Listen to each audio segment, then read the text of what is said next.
Hello and welcome to another edition of the Rollin Illini. I am Joshua joined today by Miles Hill. Miles, how was your week? My week was sensational, Josh. How was yours, man? It was really good. We dealt with some sickness at the beginning of the week, but we are good to go now. It's kind of a dreary day outside. It's starting to get cold. Yeah. I see the S word in the forecast. Oh no. So that's gonna be bad.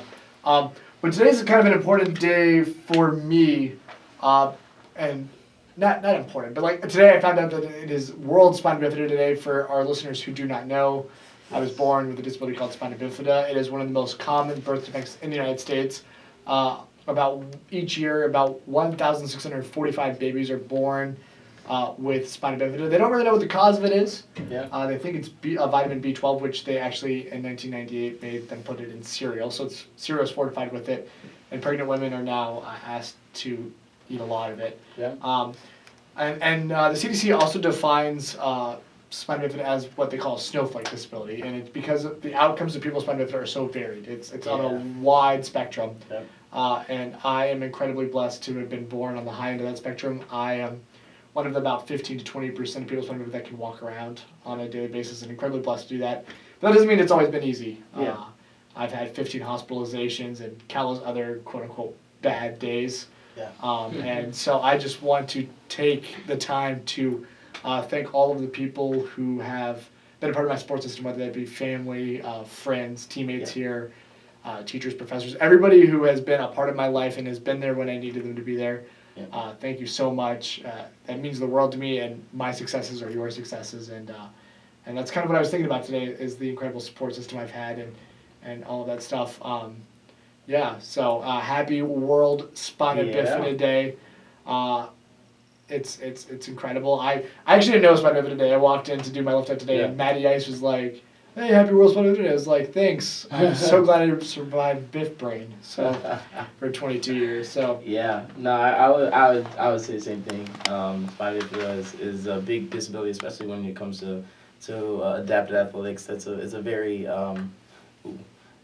it's a very big disability when it comes to adaptive athletics, and even just disabilities in general. Like you said, it's one of the most common birth defects in America, and I know a lot of coaches, teammates that I've had, influences, just so many people with spina bifida that have changed the way I view the world, and that just means a lot to me. So.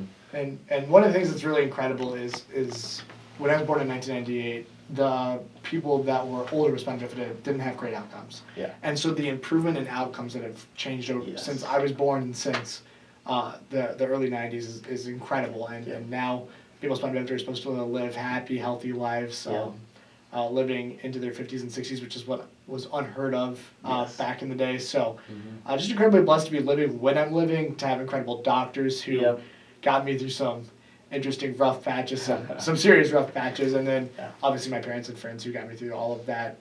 On that note, we are going to remind you that today's show is brought to you by the Division of Intercollegiate Athletics and FightingIllini.com. This weekend you can catch volleyball in action on Huff Hall on Saturday at 7 p.m. And then soccer is at Dimersion Field. I cannot pronounce that field to save my life. Neither can I. It starts with the D, but the soccer team is in town looking to get into the Big Ten tournament in soccer as their season comes to a close. So get out and support both of them. You can get tickets to the volleyball game at FightingIllini.com. And then the students get in free to all events, of course. But you can also, everybody gets in free to the soccer games. Get out and support our ladies on both sides. And then it's great to watch. If you have free time tomorrow, I would recommend going to Purdue in West Lafayette, Indiana, and put on our Fighting Illini football team. Who beat Wisconsin. I would like to apologize to the viewers because last week I was very pessimistic about this game. I would just like to say that I actually won. Miles went to the game. I was at a wedding. It was a great game. Sat behind the field goal that they kicked and won. It was one of the best feelings. Did you know it was in when I left his foot? No, I'm not gonna lie. No, I was like, I had no faith. I can't cap. But now I have all the faith in our Illini, and they're gonna beat Purdue this weekend. So get your tickets. My roommate Gabe, who's been on the show before, our teammate Kyle and I were sitting in another teammate's basement watching the game before our wedding, and we were cheering really hard and couldn't believe it. Like throughout the first half, we're like, we're not gonna hold on to this, and then the field goal game, we're like, oh my. we're going to do this. And so first win against a ranked team in, I think, 12 years. Yeah. So get out and support them for the rest of the season. They will be back here, I believe, next week. I believe so. But Or the next few weeks. So get your tickets for there at fightinglino.com. We'll be right back after this quick break right here on WPGU 107.1.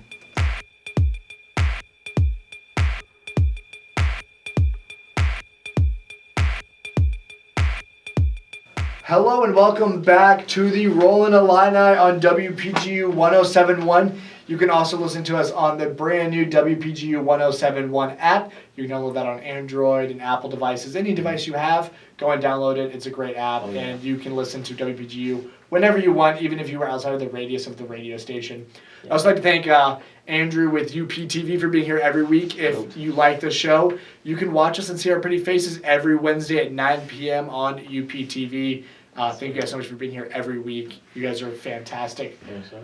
All right, so now we're going to go to Miles, because Miles has a story that he found really interesting and I found interesting, and we think we should share with you guys. So Miles, go ahead. Yeah, so today I was looking through some articles, as I usually do before the show, and this article really struck me. This was actually a very concerning article. It was on Disability Scoop. It's a disability-oriented news website, and it's talking about transplants for people with cognitive and intellectual disabilities. The biggest thing was that it was talking about discrimination and how a lot of organ transplant centers discriminate against people with cognitive and intellectual disabilities because they believe that their quality of life after the transplant will not be will not be as great as it would be if this was an able-bodied person.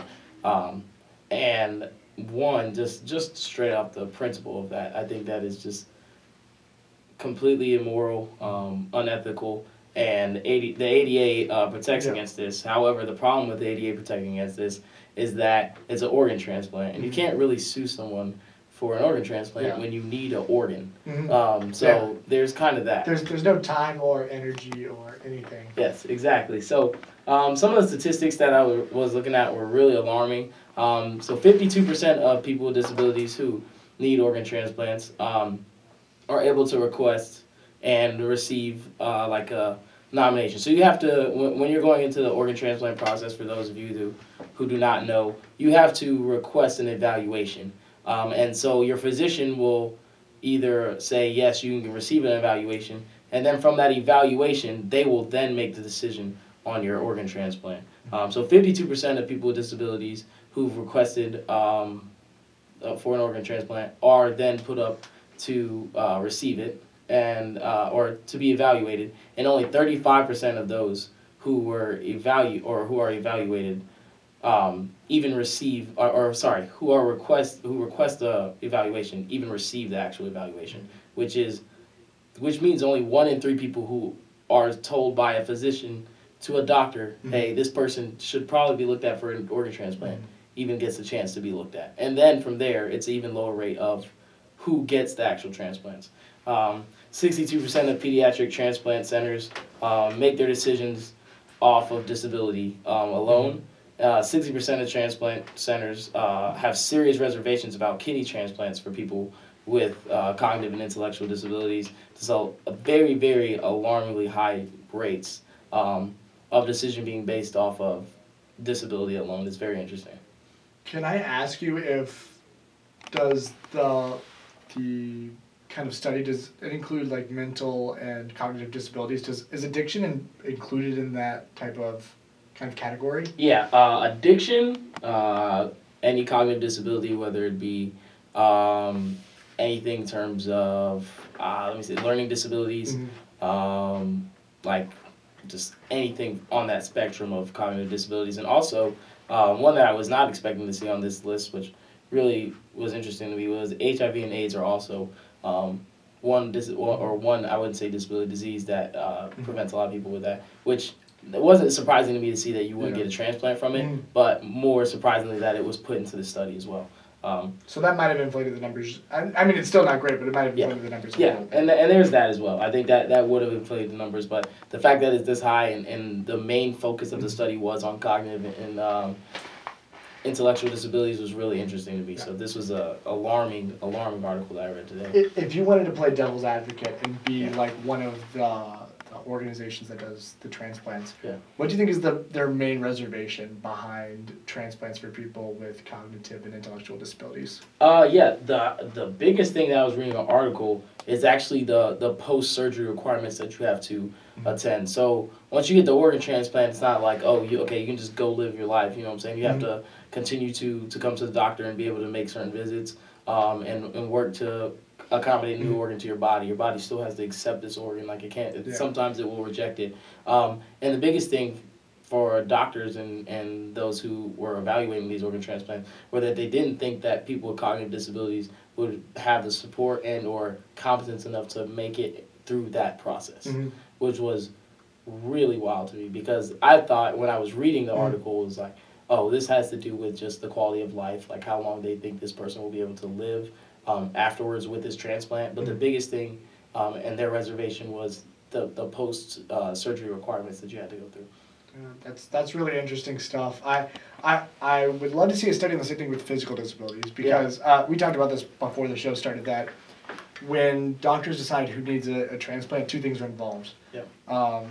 How seriously in need they are of the transplant. So at the top of the list, the people that are the most. Then the second thing that they look at is who's likely to live the longest and then therefore benefit the most from this transplant, because there's not an unlimited supply of organs. Right. And so I wonder how those two kind of criteria affect physical disabilities as well.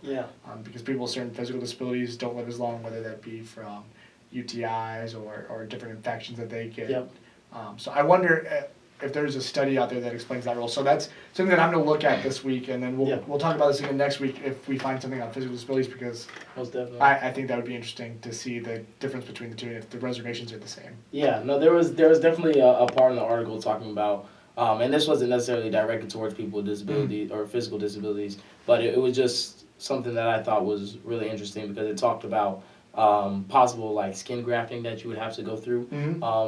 And that would be very interesting to see, like skin grafting through paralyzed areas of your body to see how that would work. And so I was thinking about the same thing. I was wondering if there's a study. But even in the study that was done by the National Center of Disabilities, it was really interesting to see that there was a strong lack of like recent studies on all aspects of organ transplants. Not even people with disabilities. Like there was a lack to see there wasn't a study done in the last 20 years on the rate in which people with who like get evaluated and actually receive their transplant. Like there wasn't even a study done on that, and this is for able-bodied people. I mean, that seems like something that should be done. You could put that into numbers just by reporting them as you receive transplants or give transplants. This kind of relates to, it does relate to transplants, but doesn't relate to people with disabilities going off that. The most recent study, like I have heard, and for the life of me, I can't remember where I heard this, but most organ donation places require possible liver transplant people to be sober for 6 months. Which is great, and on its head makes a lot of sense, because like if you're going to remain being alcoholic, then you're just going to kill the new liver you have. But what was really interesting about the study was that they actually showed that if you removed that liver and then put in a replacement one, even if that person was still quote-unquote alcoholic, the chance of them being alcoholic on the new one reduced greatly. And so they were wondering if that had something to do with like the liver craving the alcohol. And then by removing that liver and putting in a new one in, that craving was no longer there for the body. And so that was something that's really interesting, because alcoholism is obviously an addiction. And so by removing that organ, they at least partially removed the addiction, and I found that really interesting. Maybe that goes back to the idea that like policies can be changed. And ideas, when debunked, can lead to policy change. And so I think that's something that's interesting.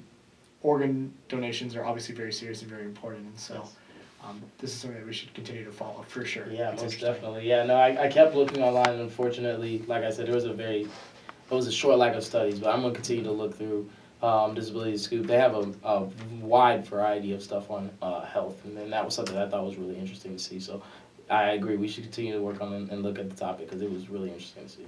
Absolutely. So we'll be right back after one more break right here on WPGU 107.1. Stick around.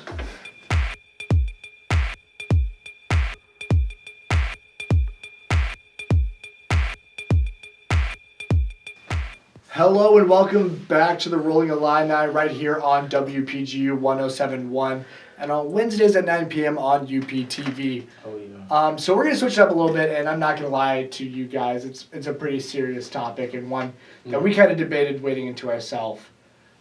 For me, it's something peaceful. Those were the words of Paralympian Marika Vervoort, who died this week by euthanasia. She was a Paralympian from, I believe, Belgium, Yes. where euthanasia is legal as long as you get a note from 3 doctors saying that you have a disability that's so bad that, and that you are in the right mind to make that decision for yourself. So those are kind of the 2 parameters around there. She got the paperwork in 2008, you said? Yes. 2008. And did this week. So she held on to that paperwork for 11 years. And something that Marika said in multiple interviews was that she was at a peace of mind about that decision. Yeah, and I don't know. It's of course it's sad to see passing of life. That's always sad to see. But the way she went about it was very sound. Her decision making very sound. And when you were going through the pain and the constant seizures that she was going through with it associated with her disability, there's no telling what decision I would make, what decision anybody else would make in that situation. So just gotta give respect to where it's done, and she lived a very useful. Good talk. Shout out to my man's out the back. Yeah, he. What I was saying though is, she made a very very respectful decision, and dealing with the symptoms of the disability that she had. There's no telling what decision any of us would make. She lived a great life and achieved many things. Gold in 2012, silver and bronze in Rio in 2016. And aside from that, just it is sad to see, unfortunately.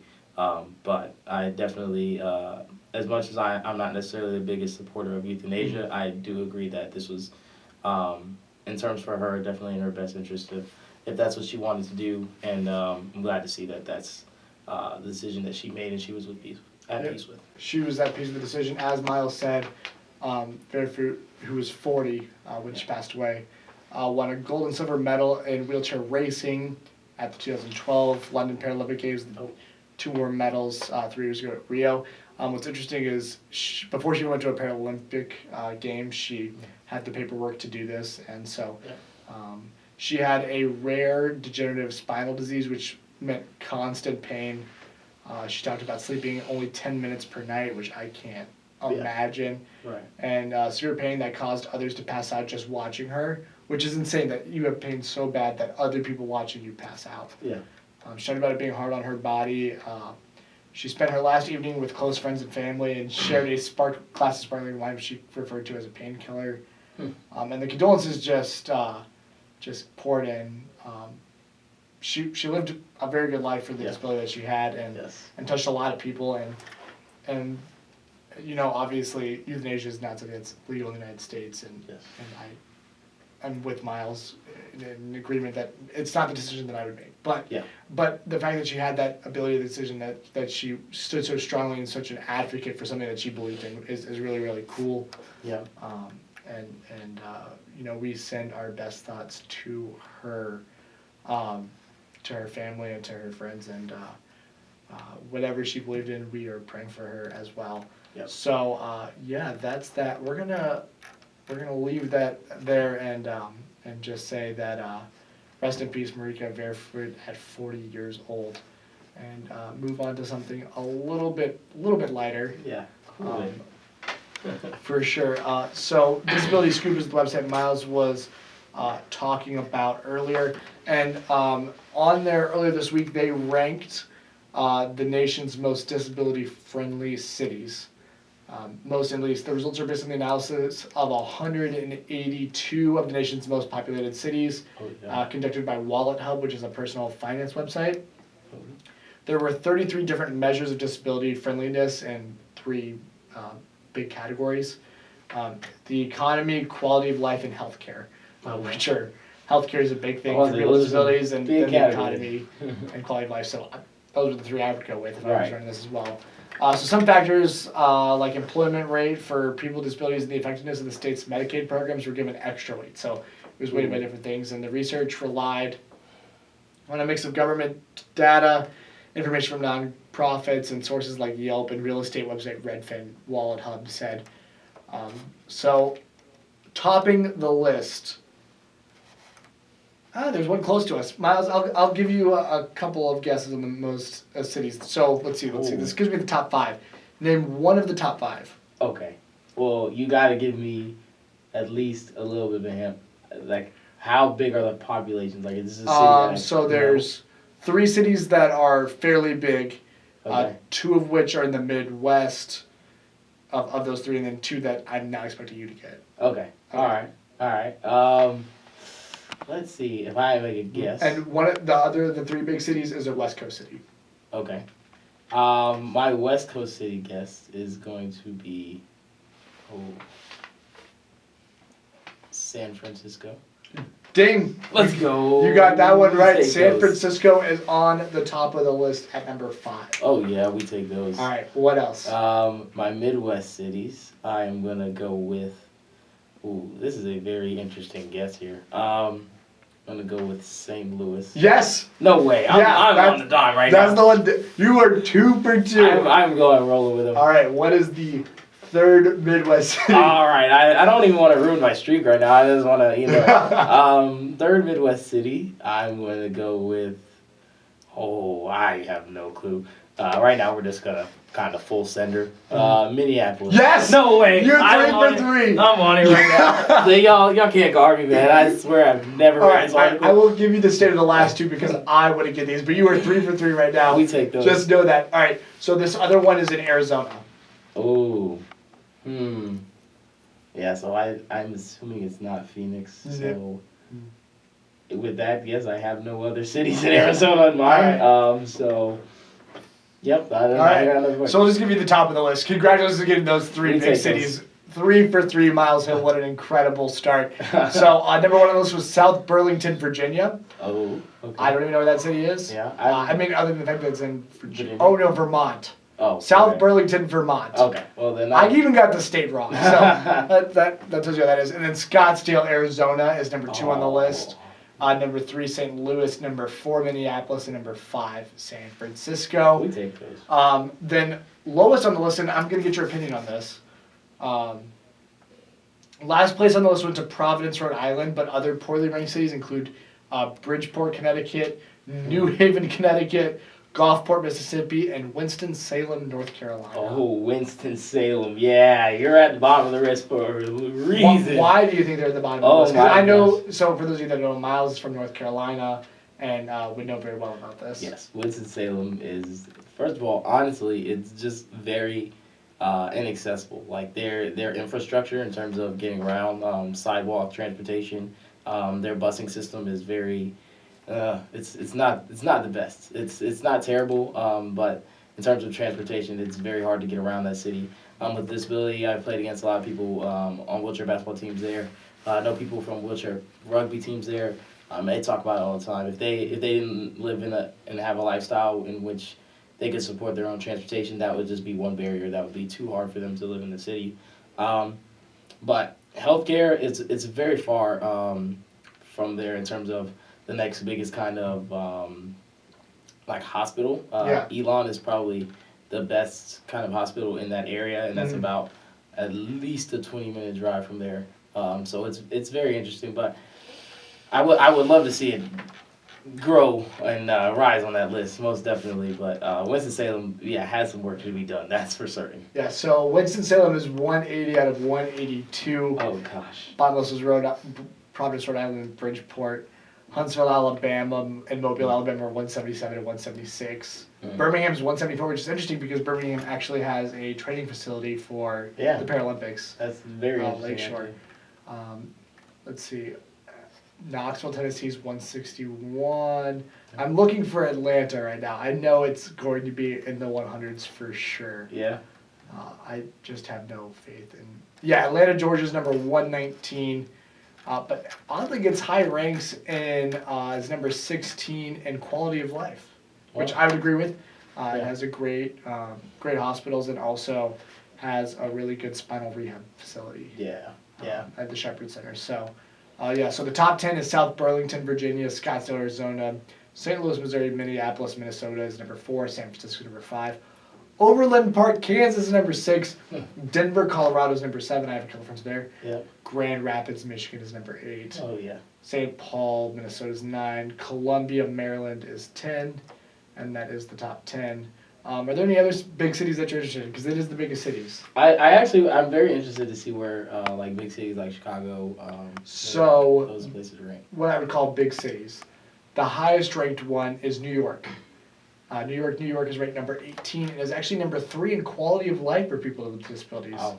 Wow. Which is interesting. I would love to know how they got that. Low ranks in the other 2 categories for sure. Let's see, what San Diego's not that big. Chicago is number 39, which gets high ranks in quality of life and relatively high ranks in healthcare. I mean, there's a lot of great hospitals there, and also it's flat. I was saying that is something I was wondering about. You cannot underrate flat when it comes to accessibility. That might be its own category in itself. That's way less, but Las Vegas is 42. That's pretty high. And then Colorado Springs, Colorado, where the Paralympian Lobby Training Facility is number 45.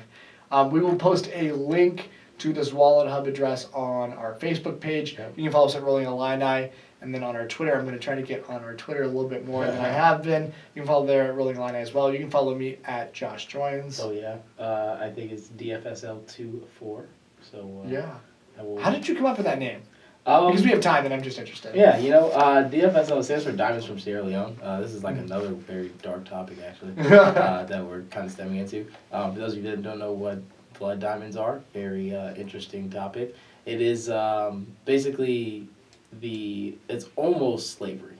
It's not quite slavery in its purest form, but what would happen was in Southern Africa, specifically South Africa, they would have these people mine for diamonds, African Americans, or not African Americans, but typically black Africans were forced to mine for diamonds, and if you were caught taking one of these diamonds, they would take a limb away from you. And that's why they're called blood diamonds. So it was blood on that, but there's a very famous movie with Leonardo DiCaprio, for those of you who've seen it, that depicts it.